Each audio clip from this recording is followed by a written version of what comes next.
Assalamualaikum dan salam sejahtera. Okey, hari ini kita akan belajar tentang pengaruh cuaca dan iklim terhadap kegiatan manusia di sekitar Asia. Okey, dan kita akan juga belajar tentang beberapa iklim yang akan kita belajar mengikut kita punya syllabus.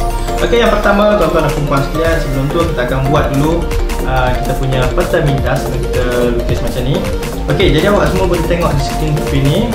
Okey, macam mana keadaan dia? Okey, kita akan tulis dulu zon iklim. Okey, bila kita tulis, kita akan buatkan dia, jadikan dia sebagai kita akan tambah dia 4 cabang. 4 cabang macam ni.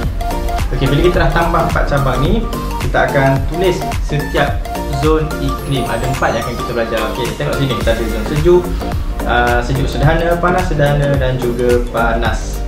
Okey, dan setiap zon iklim ni kita akan pecahkan kepada 5 bahagian. Okey, tengok. Okey, setiap 5 bahagian ni kita nak tulis apa? Okey, awak boleh tengok di sini. Okey, kita akan tulis kawasan, angin, suhu, hujan dan juga kegiatan. Okey, ataupun awak boleh susun ikut mana-mana yang awak mudah. Tapi biasanya saya tulis kawasan, hujan, suhu dan juga angin. Terbalik sikit daripada apa yang saya tunjuk di sini. Okey, pertama kita akan belajar berkenaan dengan zon iklim sejuk, iklim tundra saja kita akan fokus. Okey, tengok pertama sekali di kawasan.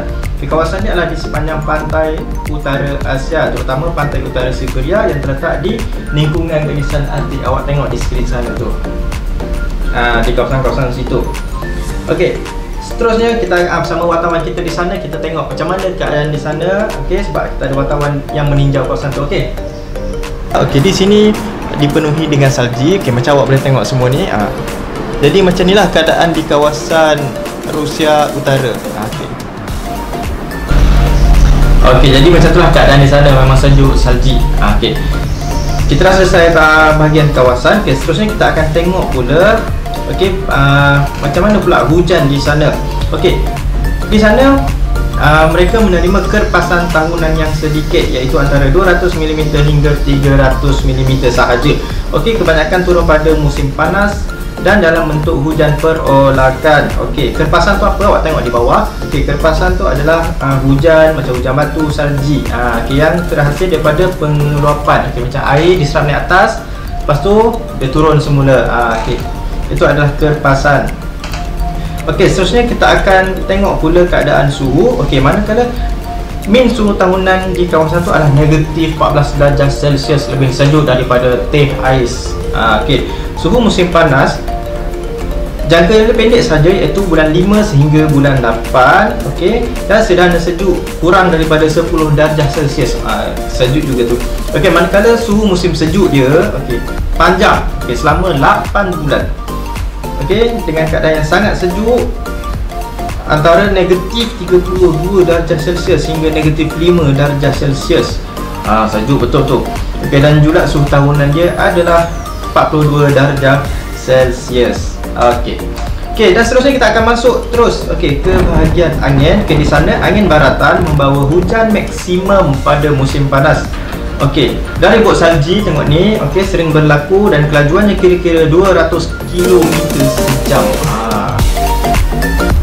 Okey, dan next kita akan tengok pula pengaruh iklim tundra terhadap kegiatan manusia di sana. Yang pertama, perikanan. Mereka menangkap ikan untuk keperluan sendiri sebagai sumber protein di kawasan Siberia Utara. Okey, manakala pada musim panas, okey, mereka menangkap ikan paus, kod dan salmon. Ikan paus ditangkap menggunakan harpun. Apakah harpun? Ini adalah harpun. Okey, dan seterusnya mereka juga membuat pemburuan. Okey, hasil buruan tu, dagingnya dijadikan makanan, manakala kulit tu dibuat kayak, dibuat kemah, dan juga dibuat pakaian. Manakala tulang untuk buat rangka kemah dan lemak untuk menyalakan pelita ataupun api dan iglu tu. Okey, ini adalah kawasan Siberia. Okey, pekerjaan orang Eskimo. Okey, ini adalah orang Eskimo, orang yang duduk di sana. Contoh, okey, berubah mengikut musim. Okey, pada musim sejuk mereka berburu binatang seperti walrus ataupun singa laut, serigala dan juga rusa kutub ataupun karibu. Okey, ini contoh dia. Okey, Dan seterusnya kita akan terus pergi ke zon iklim sejuk sederhana. Okay. Kita tengok iklim Laurentia. Kita fokus pada iklim Laurentia. Okey, baca sedikit dekat atas tu. Iklim ini juga dikenali sebagai iklim sejuk sederhana pantai timur. Okey, atau iklim monsun sejuk sederhana. Okey. Kawasan-kawasan ni dia mengalami 4 musim. Musim apa? Musim bunga, musim luruh, musim panas dan juga musim sejuk.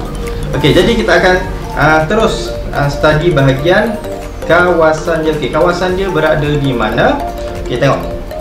Di kawasan China Utara, Korea Utara dan juga Jepun Utara.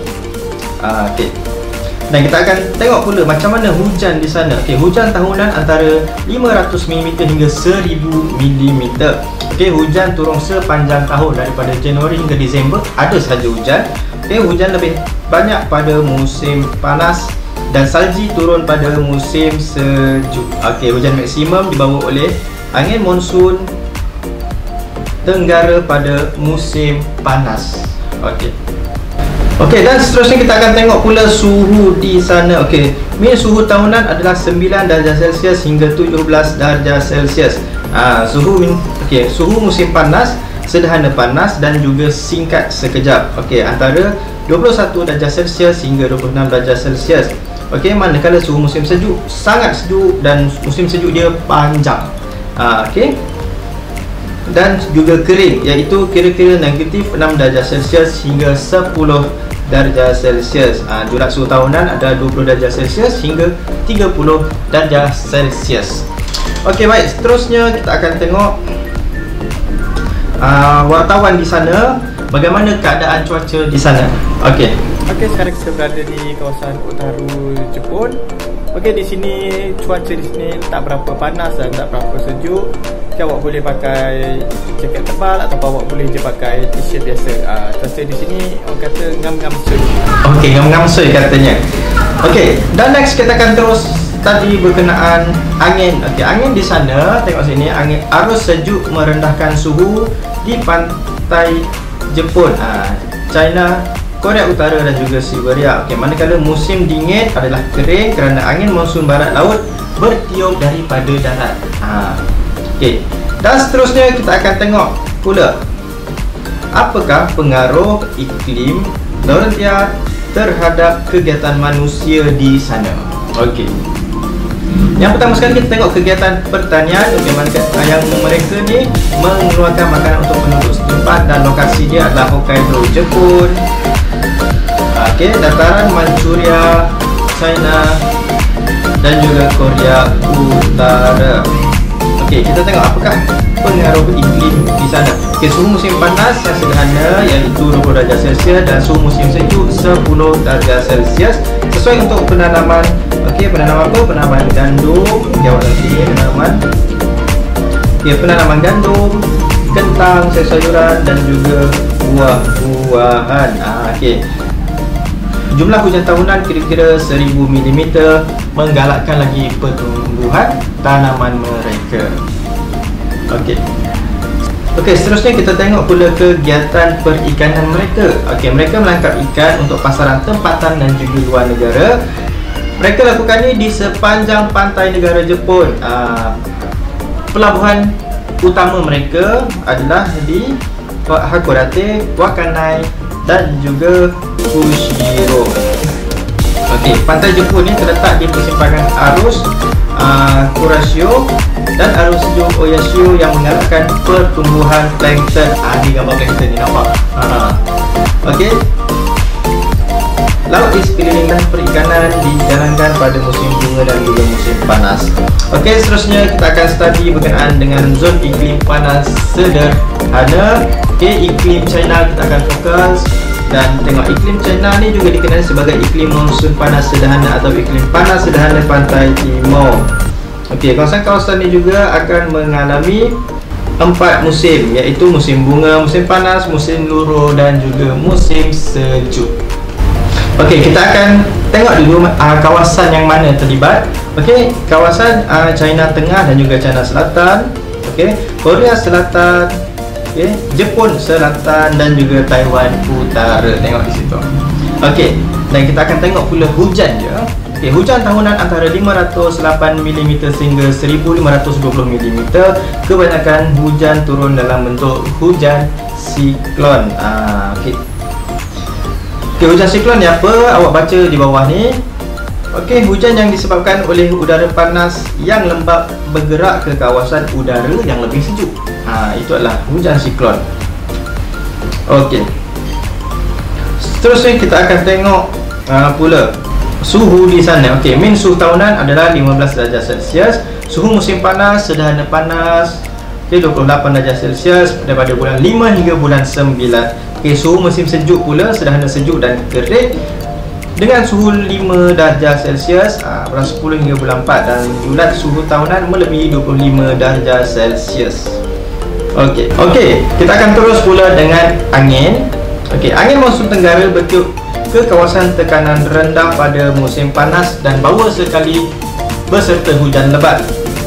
Okay, pada akhir musim panas, China Selatan, Hong Kong dan Taiwan mengalami ribut taufan kerana siklon tropikal bertiup dari lautan Pasifik. Okey, apakah siklon tropikal? Awak tengok di bawah, nampak ni. Okey, ribut ganas yang berputar dan terbentuk di kawasan perairan tropikal, nampak sini. Ini adalah siklon tropikal. Okey, seterusnya kita akan terus kepada pengaruh iklim China terhadap kegiatan manusia di sana. Okey, kita tengok yang pertama sekali, mereka membuat penanaman padi dan gandum sebagai sumber makanan penduduk, dan lokasi dia di kawasan lembah sungai Yangtze. Okey, tengok situ. Nampak? Penanaman teh di kawasan bukit antara lembangan Changjiang dengan juga Xinjiang. Okey, kawasan pengeluaran gandum utama adalah di dataran China Tengah. Okey, tengok sini. Okey, macam mana mereka mencari gandum. Okey, seterusnya kita tengok. Okey, pada musim panas 28 darjah Celsius dan hujan tahunan melebihi 1000 mm sesuai untuk penanaman padi. Okey, aktiviti menanam padi dijalankan pada musim hujan. Okey, gandum dan teh ditanam di kawasan suhu sederhana panas, iaitu antara 16 darjah Celsius hingga 18 darjah Celsius. Okey. Dan next kita akan teruskan kepada aktiviti penternakan di iklim China. Kita tengok China merupakan pengeluar dan pengguna hasil ternakan utama dunia. Permintaan tinggi terhadap produk berasaskan daging dan susu. Okey, kerana kerajaan China menggalakkan peningkatan kesihatan rakyat. Okey, kawasan penternakan utama di China adalah di Shanghai Barat. Okey, awak tengok sini di Inner Mongolia Yili dan juga Xinjiang Sanggu. Okey. Kawasan peternakan ayam di Shandong, kawasan peternakan Hinze di Hunan, Henan, Shandong dan juga Anhui. Okey, suhu musim panas yang sederhana panas iaitu 28 darjah Celsius dan suhu musim sejuk kira-kira 5 darjah Celsius sesuai untuk kegiatan peternakan lembu. Okey, peternakan lembu ni dibuat di kaki bukit sebab suhu dia lebih sejuk. Di kawasan tu dia lebih segar dan rumput lebih tumbuh banyak dan sesuai untuk lembu-lembu makan di sana. Okey, kita tengok seterusnya. Zon iklim panas. Kita akan belajar tentang iklim gurun panas. Okey, iklim ni merupakan iklim yang panas dan kering sepanjang tahun. Di kawasan mana? Kawasan gurun Arab. Okey, nampak? Memang panas kawasan situ. Okey, kita tengok suhu di sana. Min suhu tahunan adalah 25 darjah Celsius. Okey, pada musim panas sangat panas, iaitu antara 32 hingga 36 darjah Celsius. Panas sangat. Okey, manakala pada musim sejuk, sederhana sejuk, iaitu dalam 16 darjah Celsius. Okey, juga suhu tahunan 17 sehingga 20 darjah Celsius. Okey, tengok sini. Cuaca pada waktu siang sangat panas. Sebab apa? Sebab tiada letupan awan. Okey, apabila tiada letupan awan, awak dapat tengok di sini. Okey, apabila cahaya matahari itu sampai saja ke permukaan bumi pada waktu siang dan pada waktu malam, tiada awan dan suhu ni akan dipancarkan semua patah balik ke ruang angkasa. Okey, sekiranya itu yang menyebabkan cuaca di kawasan gurun sangat panas pada waktu siang dan sangat sejuk pada waktu malam. Berbeza dengan kawasan kita. Kawasan kita ni ada awan. Okey, ini cahaya matahari dia akan ke permukaan bumi dan dia akan pantulkan semula ke ruang angkasa. Tetapi jika ada awan, sebahagian suhu ni akan patah balik semula dan terperangkap. Sebab itu cuaca di tempat kita ni kadang-kadang malam pun panas sebab suhu yang terperangkap oleh awan. Okey, kita tengok macam mana keadaan di sana. Okey, apa kata wartawan di sana? Okey, sekarang kita berada di kawasan gurun dan sini memang panas. Okey, yang ada pasir saja kawasan ni. Adalah rumput sikit-sikit. Okey, memang panas di sini. Okey, terima kasih. Okey, seterusnya kita akan fokus pada angin. Okey, angin di sana adalah angin timuran yang kering, bertiup dari kawasan darat dan tidak membawa hujan. Okey, dan kita akan terus pergi ke hujan. Okey, jumlah hujan tahunan kurang daripada 200 mm. Okey, mewujudkan keadaan yang gersang ataupun sangat kering. Sudahlah panas, hujan pun sedikit. Okey, ini adalah di kawasan iklim gurun panas. Okey, dan last kita akan pergi ke pengaruh iklim gurun panas terhadap kegiatan manusia di sana. Okey, apa yang mereka buat? Pertama sekali kita akan fokus pada pertanian. Okey, mereka menanam pokok kurma secara besar-besaran untuk mendapatkan buahnya. Okey, awak boleh tengok di skrin sana. Okey, ladang buah kurma di wilayah Qasim, Arab Saudi. Pokok kurma ditanam di kawasan oasis secara ladang. Okey, pokok kurma dapat tumbuh pada suhu 7 darjah Celsius hingga 40 darjah Celsius. Pokok kurma ni adalah pokok yang sangat kuat. Okey, apakah oasis? Oasis ni apa? Okey, ini adalah contoh-contoh oasis. Oasis ni adalah kawasan yang subur yang ada di padang pasir. Okey. Dan seterusnya kita tengok pada bahagian penternakan. Mereka menternak unta, kambing, biri-biri dan juga lembu untuk mendapatkan dia punya daging, susu dan kulit serta bulu dia. Ladang ternakan utama adalah ladang ternakan unta adalah di Hudaibiyah, Arab Saudi. Ladang ternakan lembu di Gurun Arab. Jumlah hujan tahunan yang kurang menyebabkan rumput dan semak samun ni tumbuh dia renek dan juga jarang-jarang. Renek ni dia tak tinggi, rendah dan jarang-jarang. Rumput ini dijadikan makanan seperti lembu, kambing dan juga unta. Awak tengok bentuk rumput dia. Okey, kiranya kita dah sampai penghujung pembelajaran kita pada hari ini. Okey, tajuk ni sebenarnya tak susah, cuma kita perlu banyak mengingat dan juga banyak menghafal. Okey, jadi nota yang perlu dibuat juga tak susah mana. Okey, awak boleh tengok contoh nota di sini. Ini adalah cabang-cabang nota yang mudah untuk awak faham dan juga mengikut kreativiti masing-masing. Okey, jadi sampai di sini saja pembelajaran kita hari ini. Harapnya awak boleh terus fokus belajar walaupun dalam PDPR ataupun belajar secara online. Okey, itu sahaja daripada saya. Assalamualaikum dan salam sejahtera.